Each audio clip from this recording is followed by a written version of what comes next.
All right, so now that we know that Eli and his children didn't disrespect God and his people, okay? Whether Eli was too scared to confront his children properly, whether he just loved eating the meat, the stolen meat, by the way, or whether he was fooling himself into thinking, oh, that's their sin, I'm not responsible for them, he was wrong. He was dead wrong. When we pretend to not see sin, our spiritual eyes start to weaken. So now the enemies are here to attack them. And what do? They bring the ark. They bring the Ark of the Covenant with them to battle. How are y'all going to try to force God to help y'all after y'all done stole from him and his people, after y'all were disobedient and rebellious? You cannot force the holy to support unholiness. Okay, so of course they lost. And Eli's two sons, they died.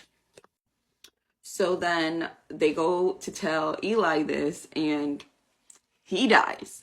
And they tell us that he dies when he fell, and he fell on his neck. And he died because he was so dang heavy.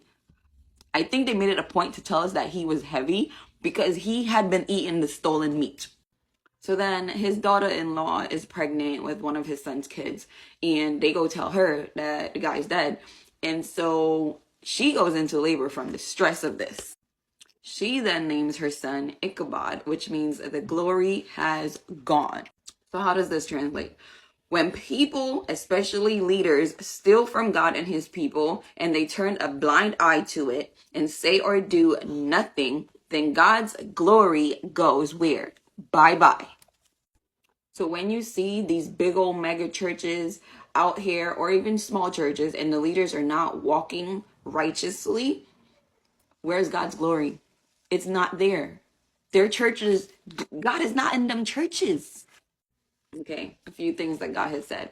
There has been a great shaking with all these people and things being exposed. With this shaking has come repentance and revival. So that's why we've been in a season of so much exposing and falling away, because he's been separating the wheat from the tares, from this shaking that has happened. People are speaking up and they're speaking out, and it's bringing God's glory back.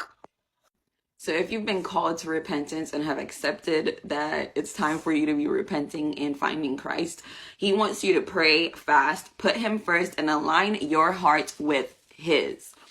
Whew, I hope this word has blessed you guys.